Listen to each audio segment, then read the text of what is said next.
Hello guys, आप सबका बहुत बहुत स्वागत है। और आज हायर एजुकेशन के अंदर हम लोग बात करने वाले हैं नेशनल एजुकेशन पॉलिसी की। तो पिछले कुछ टाइम से मैं वीडियोस नहीं बना पा रहा था क्योंकि जैसा कि आप सब भी महसूस कर रहे होंगे, मौसम थोड़ा बदल रहा है और मैं थोड़ा ज़्यादा अफेक्ट होता हूँ मौसम के बदलने से। तो इस वजह से कुछ दिन वीडियोस नहीं आए। इसके साथ ही साथ ये हमारा आखिरी लेक्चर होने वाला है हायर एजुकेशन का, और पीपल एंड एनवायरनमेंट भी हमारा लगभग खत्म हो गया है। तो अब आप लोग कमेंट में बताना है कि अगली चीज़ हम लोग को क्या पढ़नी चाहिए। तो आपके जो कमेंट्स होंगे उसमें जो दो मोस्ट रिपीटेड टॉपिक्स होंगे जिनके बारे में सबने बात की होगी, अगले महीने से हम उसे पढ़ना स्टार्ट कर देंगे। और क्योंकि अब एग्जाम आने वाले हैं तो कोशिश करेंगे कि हम लोग प्रीवियस ईयर क्वेश्चंस के भी सेशन स्टार्ट कर दें, क्योंकि एग्जाम से जस्ट पहले अगर हम लोग पढ़ाई करते हैं खासकर मैथ्स और डीआई की, तो वो आपकी जो पहले से प्रिपरेशन हो रखी है उसको थोड़ा डिस्टर्ब कर सकती है। अगर इस समय हम लोग मैथ्स को पढ़ेंगे तो ऑब्वियसली, क्योंकि तुरंत पेपर आने वाले हैं, इतनी जल्दी प्रैक्टिस भी नहीं हो पाएगी और एक मन में डर भी आ जाएगा कि यार ये मैथ्स वगैरह क्या चल रहा है, कैसे चल रहा है। तो मैं आपको रिकमेंड करूंगा कि आप जो थ्योरेटिकल टॉपिक्स हैं अभी फिलहाल वो कमेंट करना, या जो भी आपको लगता है आप कमेंट करना, देखते हैं कितने बच्चे क्या बोलते हैं, उस हिसाब से हम लोग पढ़ाई को आगे कैरी फॉरवर्ड करेंगे। ठीक है, तो आज के इस वीडियो में हम लोग नेशनल एजुकेशन पॉलिसी जो 2020 वाली है उसको पढ़ने वाले हैं। हालांकि हमारा सिलेबस ये कहता है कि नेशनल एजुकेशन पॉलिसी जो 3 बार आई, 1968, 1986, 2020, इन सबको ही देखना है। लेकिन अगर हम लोग ये जो लेटेस्ट ट्रेंड है उसको फॉलो करें तो 2020 वाली एनईपी के ही क्वेश्चंस बहुत ज़्यादा आ रहे हैं। और अगर बात करें हायर एजुकेशन में तो सबसे ज़्यादा क्वेश्चंस जो हैं वो नेशनल एजुकेशन पॉलिसी से ही आ रहे हैं। लेकिन अगर नेशनल एजुकेशन पॉलिसी एक्चुअल में क्या है उसकी बात करें तो एक बहुत बड़ा पीडीएफ है, और ये आप आसानी से अगर गूगल पे सर्च करते हो तो आपको मिल जाएगा। और आप खुद ही देख पाओगे कि यार इसमें तो कम से कम 50 पेज हैं, और 50 पेज भी ऐसे मोटी मोटी फॉन्ट में नहीं, बहुत छोटी छोटी फॉन्ट में बहुत सारा कंटेंट है। तो उसको तो पढ़ना बिल्कुल इम्पॉसिबल है, मैं रिकमेंड भी नहीं करूंगा उसको आप पढ़ें। लेकिन पास्ट के जो प्रीवियस ईयर के क्वेश्चंस हैं उनको मैंने देखा है और उनके हिसाब से मैं टू द पॉइंट चीजें आप सबके लिए लेकर के आया। तो बिना डिले के आगे बढ़ते हैं और वो जो जो इंपॉर्टेंट पॉइंट्स जिस पे क्वेश्चंस बन के आए हैं उसको हम बेसिकली देख लेते हैं। लेकिन आगे बढ़ने से पहले एक बहुत ही बड़ा ऑफर आप लोगों के लिए, आप सबकी रिक्वेस्ट है, आप सब कहते हैं कि भाई प्राइस थोड़ा ज्यादा लग रहा है, इसे कम किया जाए। तो जो टेस्ट सीरीज है हमारी, इसमें आपको सेक्शन वाइज और ईयर वाइज चीजें मिलती हैं, ये जो है अब आपको केवल और केवल 699 का मिल रहा है। इसमें हिंदी क्वेश्चंस भी होंगे, इंग्लिश में भी लिखे हुए होंगे, और दिसंबर 18 के बाद जितने भी प्रीवियस ईयर क्वेश्चंस हुए हैं वो सब की प्रैक्टिस आपकी यहाँ पे काफ़ी अच्छे से हो जाएगी। कॉपी किताब से पढ़ रहे हो ठीक है भाई पढ़ने के लिए, लेकिन स्क्रीन पे भी आपकी प्रैक्टिस होनी चाहिए। और सेम एनटीए के इंटरफेस पे प्रीवियस ईयर क्वेश्चंस लगाने का केवल एकमात्र ये सोर्स है जहां से आप इसको लगा सकते हो। अधिक जानकारी के लिए लिंक डिस्क्रिप्शन में दिया है, और इसके अलावा जो हमारा व्हाट्सएप नंबर है 9598878895, उसका भी लिंक डिस्क्रिप्शन में दिया है, उसको आप क्लिक करके फ्री डेमो प्राप्त कर सकते हो। इसके अलावा हायर एजुकेशन जो है अब पूरा का पूरा फुल फ्लेजेड बन जाएगा। अभी तक डेली की एक क्लास डल रही थी हमारे ऐप पे जो कोर्स है उसमें, लेकिन आज के बाद सारी की सारी क्लासेस आपको वहां मिल जाएंगी। मतलब एक आपका फोन, उसके अंदर सारा का सारा हायर एजुकेशन का मटेरियल, जब आपको टाइम मिले, जहां टाइम मिले, आप उसमें एक वीडियो खोल के आराम से वो लेक्चर, वो कोर्स पूरा कंप्लीट कर सकते हो, है ना। तो इस तरीके से हायर एजुकेशन हो गया। और हायर एजुकेशन के बाद जो पीपल एंड एनवायरनमेंट है वो भी बहुत ही जल्द बन जाएगा पूरा का पूरा। तो जहां भी आपको टाइम मिलता है, आप ट्रैवलिंग करते हुए बस में जा रहे हैं, बस कान में आप हेडफोन लगाइए और वो पूरी के पूरे ऐप में जो भी कोर्सेज दिए हैं वो सब आप कंप्लीट कर सकते हो, है ना। कोई भी ऐसे वेट करने का कुछ भी नहीं है कि 1 बजे क्लास होगी, 2 बजे क्लास होगी। सारा का सारा कंटेंट एक आपकी मुट्ठी में एक तरीके से आप कह सकते हो, है ना। तो वो चीज कंप्लीट हो गई है अब। ओके, हम लोग बढ़ते हैं आगे नेशनल एजुकेशन पॉलिसी के ऊपर, और हम आज बात करेंगे स्पेसिफिकली नेशनल एजुकेशन पॉलिसी 2020 वाली, और सारे इंपॉर्टेंट पॉइंट्स देखेंगे। जैसे मैंने आपको बोला कि भाई पूरी नेशनल एजुकेशन पॉलिसी पढ़ना और पढ़ाना दोनों ही बेवकूफ़ी होगा, तो केवल प्रीवियस ईयर क्वेश्चंस के पैटर्न्स को फॉलो करते हो इंपॉर्टेंट पॉइंट्स जो है वो देख लेते हैं। ओके, तो यहां पे सबसे पहले आप समझ लें कि ऐसे बोला गया है, जो भी टेक्स्ट लिखा गया है नेशनल एजुकेशन पॉलिसी का, उसमें उसको बोला गया है कि access, equity, quality, affordability and accountability ये प्रोवाइड कराएगा। तो नेशनल एजुकेशन पॉलिसी होती क्या है, सबसे पहले इसकी बात करते हैं। तो भाई क्या होता है कि समय समय पर एजुकेशन को रिफॉर्म करने के लिए समय जैसे बदलता जा रहा है भाई, और एजुकेशन का जो पैटर्न है वो पुराने ज़माने का चल रहा है, तो ऐसे हाँ एजुकेशन खुद में पिछड़ती चली जाती है। तो ऐसे एजुकेशन को अपडेट करने के लिए, उसमें नई नई चीज़ों को इंक्लूड करने के लिए समय के हिसाब से एक पॉलिसी आती है जो कि राष्ट्रीय लेवल की होती है। इतिहास में केवल 3 बार ऐसा हुआ है। सबसे पहली पॉलिसी आई थी 1968 में, सेकंड पॉलिसी आई 1986 में, और अब जो तीसरी पॉलिसी आई वो 2020 में आई, है ना। तो और इसको साथ ही साथ जो हमारा सस्टेनेबल डेवलपमेंट गोल्स है, जो हम पीपल एंड एनवायरनमेंट पे पढ़ते हैं, जो कि 2016 से 2030 का एक 15 वर्षीय एजेंडा है, इसके साथ अलाइंड है। क्योंकि आपको पता है कि सस्टेनेबल डेवलपमेंट गोल में भी जो कुछ गोल है, तीसरे नंबर का गोल वो एजुकेशन से रिलेटेड है, तो उसके साथ इसको अलाइन किया गया है। यानी कि जब ये NEP लागू होगी, जो कि आप देख सकते हैं वर्तमान में धीरे धीरे लागू होती जा रही है, तो ऐसा बोला जा रहा है कि इससे एजुकेशन में बहुत ज्यादा इंप्रूवमेंट होगा। तो एक छोटी सी लाइन आपको यहाँ पे याद कर लेनी है कि access, equity, quality, affordability and accountability, ये इसके पिलर्स रखे गए। थ्योरेटिकल बात है कि भाई बहुत अच्छी है, सबको एक्सेस मिलेगा, सबको बराबरी मिलेगी, क्वालिटी एजुकेशन मिलेगी, सब अफोर्ड कर पाएंगे और जिम्मेदारी के साथ जो है वो ज्ञान दिया जाएगा, है ना। तो ये हमारा NEP 2020 है। अब NEP 2020 में हम लोग 2 चीजों की बात करने वाले हैं। एक है हमारा वोकेशनल एजुकेशन, जैसा कि आपको पता है कि एक one of the main points है इस बार के नेशनल एजुकेशन पॉलिसी का, कि जो स्किल बेस्ड एजुकेशन है उसको बहुत ज्यादा फोकस में रखा गया है।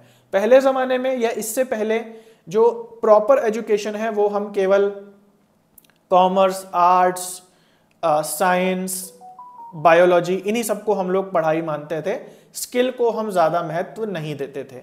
लेकिन ये एजुकेशन पॉलिसी वोकेशनल एजुकेशन यानी स्किल बेस्ड एजुकेशन पे बहुत ज्यादा काम कर रही है, और आने वाले समय में स्किल बेस्ड एजुकेशन को भी बराबर का दर्जा मिलने लगेगा जो हमारे ट्रेडिशनल थियोरेटिकल सब्जेक्ट्स हैं उनके साथ, है ना।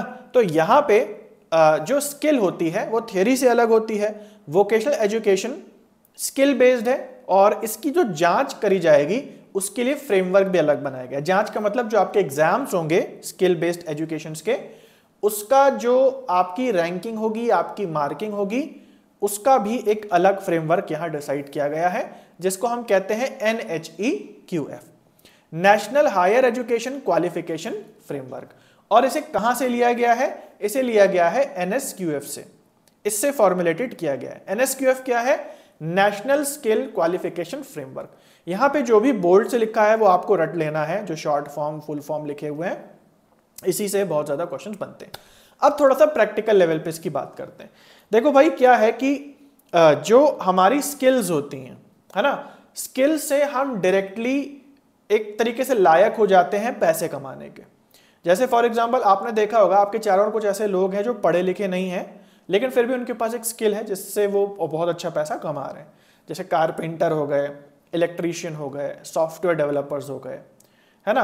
तो पहले जमाने में क्या सोचा जाता था कि अरे ये काम करने वाले हैं, ये हमारे अंडर में आते हैं, हमें थोड़ी ये काम करना चाहिए, हम तो राजा बाबू बनेंगे, हम डॉक्टरी करेंगे और हम जो है कॉमर्स फील्ड लेंगे या हिस्ट्री ज्योग्राफी फील्ड लेंगे।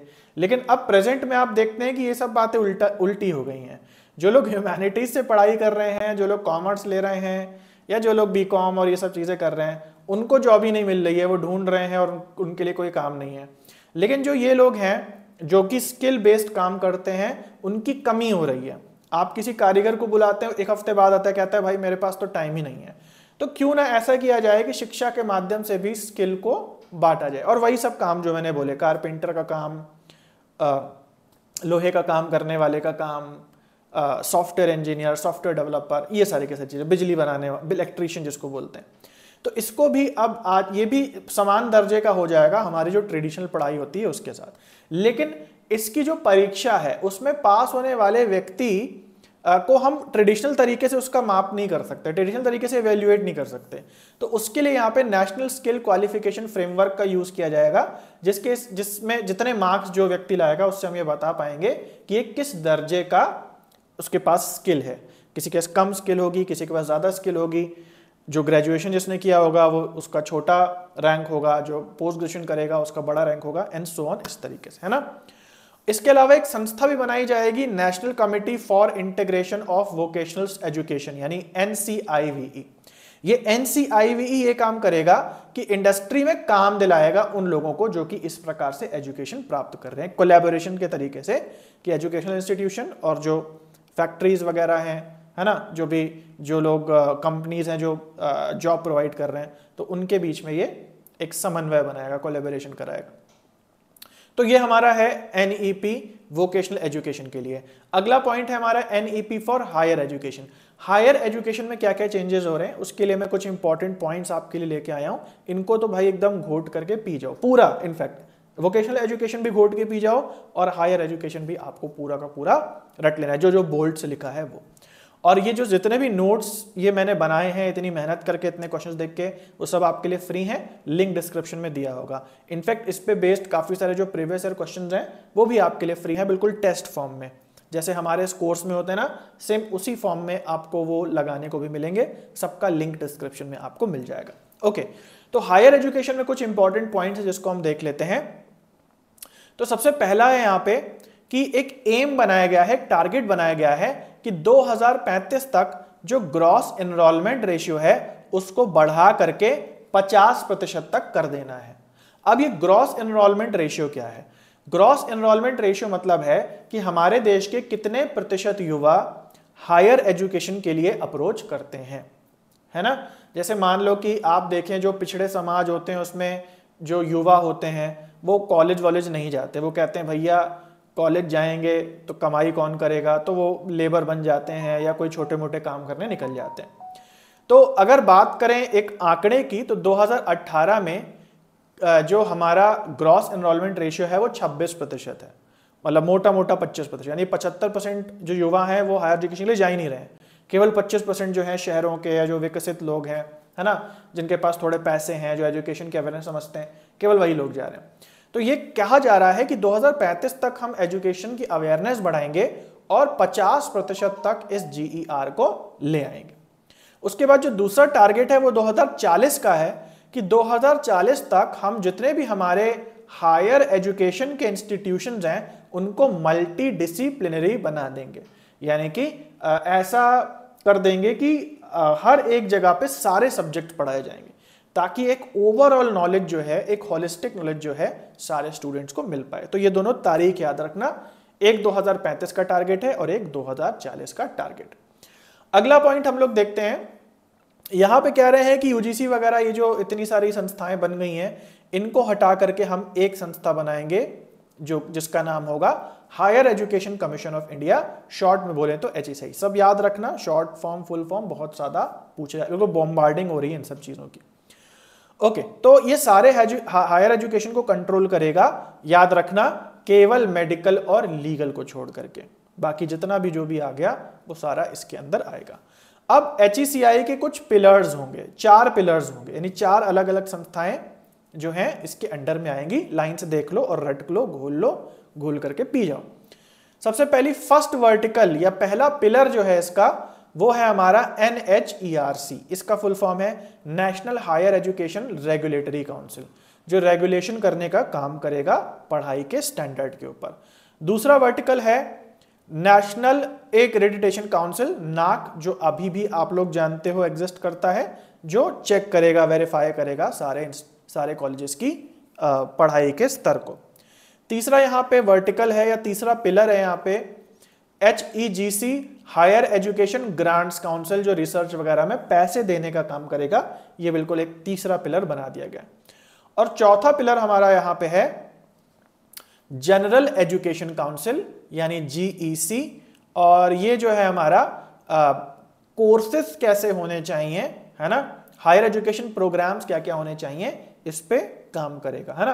तो ये क्या बेसिकली काम करेंगे उसको बहुत ज्यादा जानने की जरूरत नहीं है, आपको बस ये लाइन से पहला, दूसरा, तीसरा, चौथा पिलर क्या है, इनके शॉर्ट फॉर्म क्या है, इनके फुल फॉर्म क्या है, ये बिल्कुल अच्छे से याद हो जाना चाहिए, है ना। उसके बाद एक है हमारा बार काउंसिल ऑफ इंडिया। तो बार काउंसिल ऑफ इंडिया अभी भी एग्जिस्ट करता है, बाद में भी करेगा, क्योंकि जैसे मैंने बोला कि HECI जो है वो लीगल और मेडिकल एजुकेशन को इंक्लूड नहीं करता है। लेकिन यहाँ पे बोला जा रहा है कि बार काउंसिल ऑफ इंडिया को जो है उसके स्टैंडर्ड्स दोबारा सेट किए जाएंगे। अब इस पे थोड़ी बार काउंसिल ने आपत्ति जताई है, अगर आप थोड़ा न्यूज़ वगैरह देखते होंगे और ये प्रीवियस ईयर क्वेश्चन में भी आया है। उन्होंने कहा है कि भाई आप लोग कैसे डिसाइड करोगे कि कानून की पढ़ाई में क्या और क्या नहीं होना चाहिए? वो तो हम डिसाइड करेंगे ना, बार काउंसिल डिसाइड करेगा ना। कोई तीसरा व्यक्ति बोल रहा है नहीं भाई हम जो है HECI बना देंगे और बार काउंसिल के जो चीज़ें हैं वो खुद से डिसाइड करेंगे।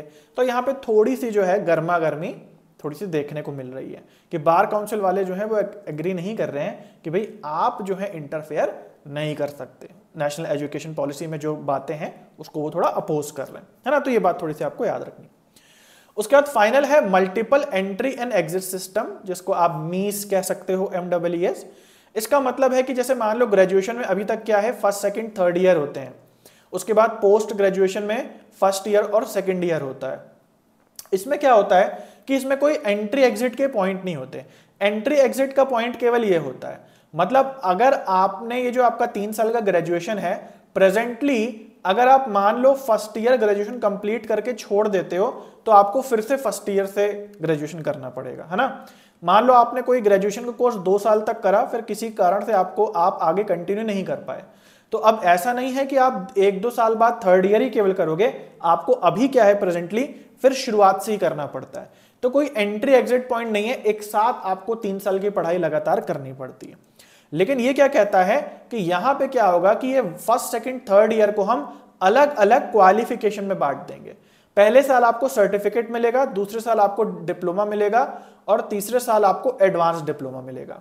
तो जैसे मान लो आपने 2 साल कहीं पढ़ाई की, डिप्लोमा आपको मिल गया, तो ऐसा नहीं है कि आप उसी कॉलेज में आपको कंटिन्यू करना मजबूरी है, आप किसी दूसरे कॉलेज में भी जा सकते हैं। आप उस कॉलेज से एग्जिट ले लें, दूसरे कॉलेज में जाकर के पढ़ लें, या आप चाहते हैं आप कुछ समय बाद अपना कंटिन्यू करें पढ़ाई 1-2 साल के गैप के बाद, तो वो भी आप कर सकते हैं। तो यहाँ पे ये जो 3 साल का ग्रेजुएशन था, ये इन्होंने 3 अलग अलग एक तरीके से क्वालिफिकेशंस या डिग्रीज बना दी हैं, certification, diploma and advance diploma. और सेम वही चीज इन्होंने पोस्ट ग्रेजुएशन के साथ भी करी है। समय और स्थान को आप हर बार बदल पाएंगे, ये चीज एक बहुत बड़ी चीज है। तो आई होप आपको ये सारे इंपॉर्टेंट पॉइंट समझ में आ गए।